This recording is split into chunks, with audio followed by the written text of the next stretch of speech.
Welcome to story बक्स। तो अब तक हमने देखा था, जो कि आपको याद ही होगा, कि किस तरह से मोरान अपनी हरकतें कर रहा था और चिवेनिंग भी। बस मैं ये कहना चाहूँगी कि स्टोरी को जितना हो सके उतना प्यार दीजिए, शेयर करिए, क्योंकि इतना इसको रिस्पॉन्स मिलता नहीं, फिर मेरा भी मन नहीं करता इसको एक्सप्लेन करने का। तो आगे की कहानी शुरू करते हैं। अगले दिन सुबह मोरान जैसे ही बाहर आता है तो हॉलवे में उसे चिवेनिंग पाता है। दोनों के दिलों में ही अपनी अलग अलग बातें बसी हुई थीं और ऊपर से उनको कल रात की बात भी ध्यान थी, तो उन्हें पता नहीं था कि वह किस तरह से रिएक्ट करें। वह दोनों एक दूसरे की ओर देखते हैं और ये सोच रहे होते हैं कि अब कौन पहल करेगा। लेकिन जाहिर सी बात है, अंत में मोरान ने ही कहा, गुड मॉर्निंग शिजुन, और वह चिवेनिंग को देखकर स्माइल करने लगता है। चिवेनिंग जब मोरान को इतना नॉर्मल पाता है तो उसे लगता है कि उसे भी नॉर्मल बिहेव करना चाहिए, और वो यही चाहता था। वो बिल्कुल नहीं चाहता था कि कल रात की सिचुएशन को वो उसके संग डिस्कस भी करे। और वो कहता है, क्योंकि अब तुम उठ ही गए हो तो बाकी दोनों को भी उठा दो। अब हम डॉनिंग पीक के लिए रवाना होते हैं। पूरी डॉनिंग पीक बर्फ से भरी हुई थी, तो जाहिर है वहाँ काफ़ी ज़्यादा ठंड होगी, कि कल्टीवेटर के लिए भी वहाँ की ठंड झेलना काफ़ी मुश्किल होता। इसीलिए चिवेनिंग पहले शॉपिंग करने जाता है और टेलर से अपने डिसाइपल्स के लिए गरम जैकेट, मफलर, ग्लव्स ये सब बनवा रहा होता है। वहाँ जो लेडी टेलर थी वो मोरान को देखते ही काफ़ी ज़्यादा प्रभावित हो जाती हैं, क्योंकि उन्हें मोरान काफ़ी ज़्यादा सुंदर लगता है। और वो बोलती हैं, अरे कितना खूबसूरत नौजवान है, तुम तो जो पहनो तुम पर वही खिलेगा। एक काम करो, ये ब्लैक केप ले लो, इसमें जो ड्रैगन का सिंबल बना है, ऊपर से सोने की जो कढ़ाई हो रही है, ये तुम पर काफ़ी जचेगी। मोरान कहता है, मैम पर मैं राक्षस पकड़ने थोड़ी जा रहा हूँ, और ऊपर से मुझे अपना वेपन चाहिए, तो इस चीज़ में इतना सच धज के जाने की क्या ज़रूरत है।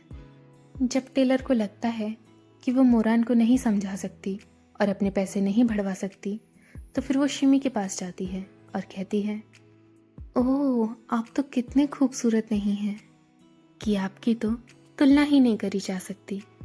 सच कहूँ तो यहाँ पूरे शहर में भी इतनी कोई खूबसूरत लड़की नहीं होगी जितने आप हैं।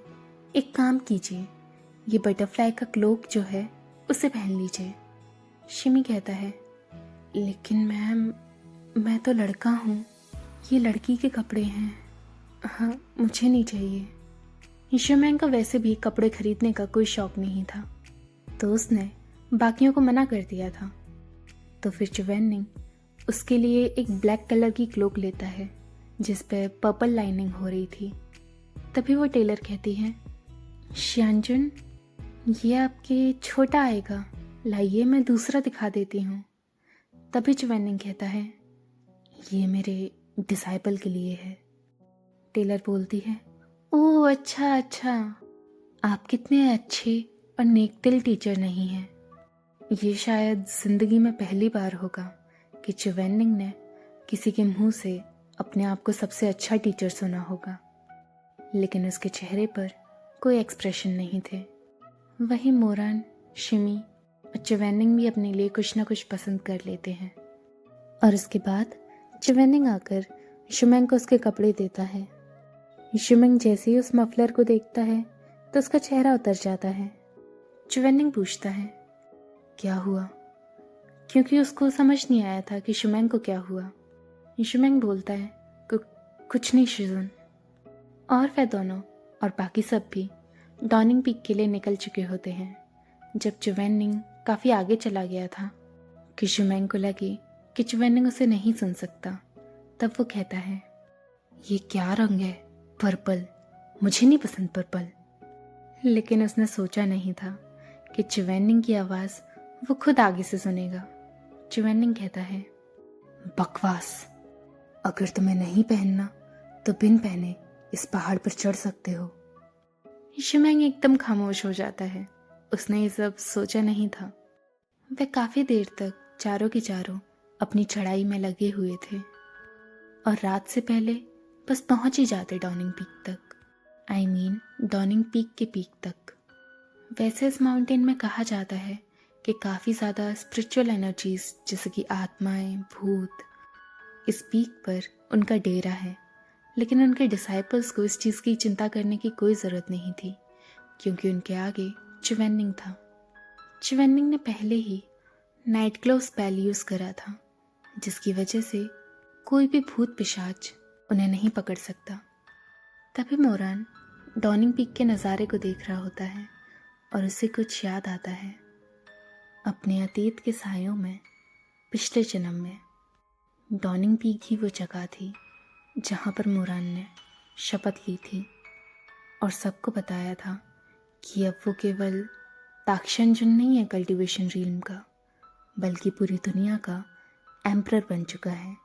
यानी कि भूत पिशाच जो भी है उन सबको मोरान का कहा मानना होगा।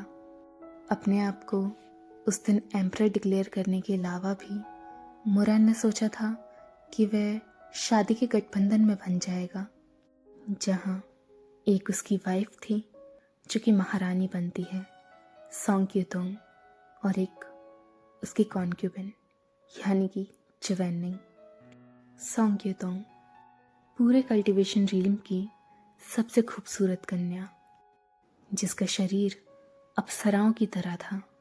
लेकिन मोरान को इस चीज़ से कोई फ़र्क नहीं पड़ता था।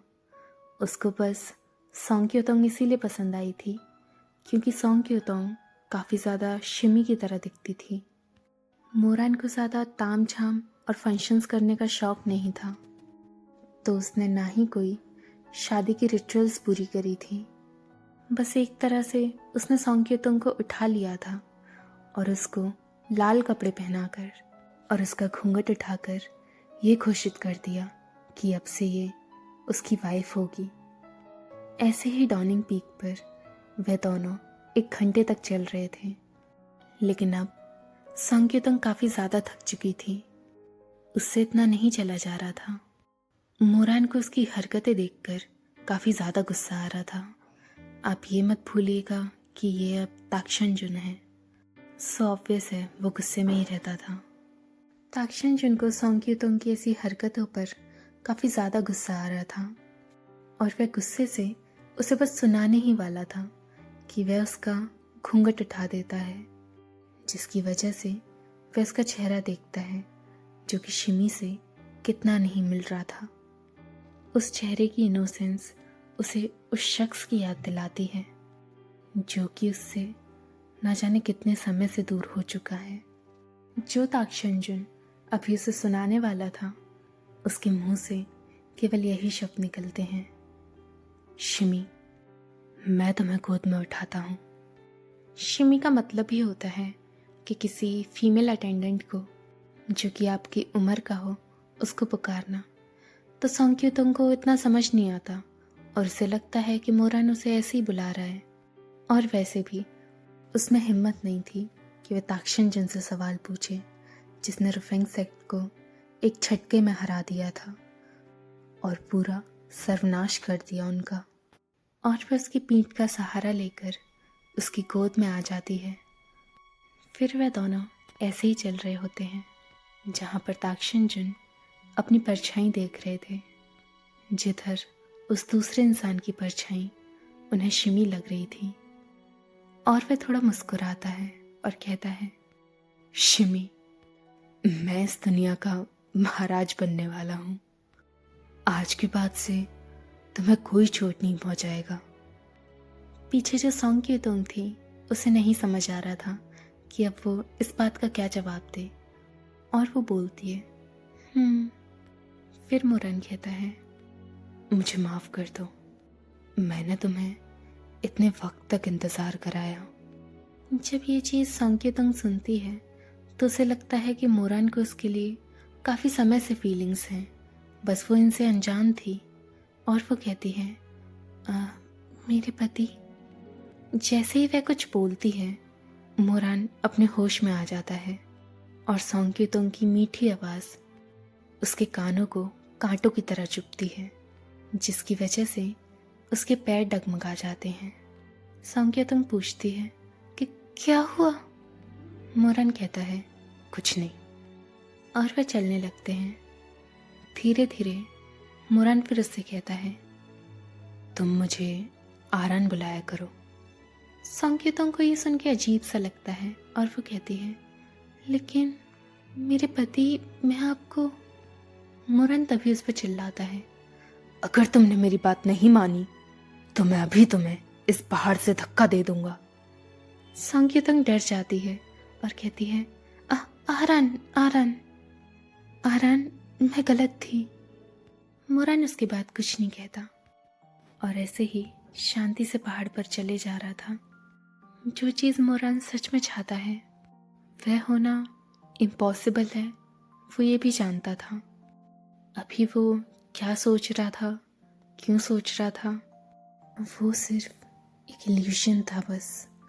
लेकिन उसके बावजूद मोरन की हमेशा से चाह रही है कि वह शिमी को गोद में उठा सके और उसे कोई दिक्कत ना हो। तो इस जन्म में मोरन कहता है शिमी। शिमी उसकी ओर देखता है और बोलता है आरान, क्या हुआ? मोरन आगे चिवेनिंग और शुमैंग की ओर देखता है, जो कि वो दोनों अपनी बात कर रहे थे, और वह कहता है क्या तुम थक गए हो? और फिर वह धीमी आवाज़ में कहता है अगर ऐसा है तो क्यों ना तुम्हें मैं उठा लूँ। शिमी इस बात का जवाब दे पाता उससे पहले ही चिवेनिंग पीछे मुड़ता है और मोरन और शिमी की ओर देखता है। फिर मोरन को गुस्से से देख के कहता है क्या शिमी जिनके पैर टूट गए हैं, क्या उसमें इतनी सी भी हिम्मत नहीं कि उसे तुम्हारे उठाने की ज़रूरत पड़े? तभी शिमी घबरा जाता है और कहता है शिजुन, ऐसा नहीं है, आरान बस मजाक कर रहा था, अब गुस्सा मत होइए। चिवेनिंग फिर भी स्ट्रिक्टली उनकी ओर देखता है और उसके बाद मोरन को देखकर कहता है बकवास, मैं गुस्सा किस बात पे होऊंगा। और ये कहते ही वह पीछे मुड़ जाता है और आगे की ओर चलने लगता है। मोरन और शिमी एक दूसरे की ओर देखते हैं। शिमी कहता है लगता है शिजुन नाराज हैं। मोरन शिमी के कान में कहता है तुम तो जानते ही हो वो कैसे हैं, छोटी छोटी चीज़ों पर नाराज होने वाले। मुझे तो कभी समझ नहीं आता कि इनके शरीर में खून इतना ठंडा कैसे हो सकता है। बिना दिल के हैं हमारे शिजुन। देखो तो ज़रा, खुद तो कुछ अच्छा करता नहीं और सामने वाला कुछ अच्छा करना चाह रहा है तो वो करने नहीं देता। और वह और धीरे कहता है मैं बता रहा हूँ ये सबसे ज़्यादा घटिया है। तभी आगे से चिवेनिंग की आवाज़ आती है मोवियू, एक और शब्द, उसके बाद मैं तुम्हें इस पहाड़ से गिरा दूंगा। मोरन एकदम से चुप हो जाता है, लेकिन फिर भी स्माइल करते हुए शिमी को देख रहा था, जैसे कि ये बता रहा हो देखा, मैंने कहा था। हाँ तो एवरीवन, आज का चैप्टर यहीं तक है। मैं जल्दी ही नेक्स्ट चैप्टर अपलोड करूँगी। तब तक के लिए बने रहिए। और एक चीज़ तो नोटिस करी होगी आपने, कहाँ मोरन जब ताक्शन जुन था तो सॉन्ग्क्यूतोंग को धमकी देता है, यानी कि अपनी बीवी को, जिससे उसने उसी दिन शादी करी थी, कि वह उसे पहाड़ के नीचे गिरा देगा। और यहीं चिवेनिंग, वो भी मोरन से कुछ यही सब कहता है। दोनों गुस्से में एक से हैं। तो ठीक है, मैं बंद करती हूँ। अब आगे जानने के लिए देखते रहिए स्टोरी बॉक्स।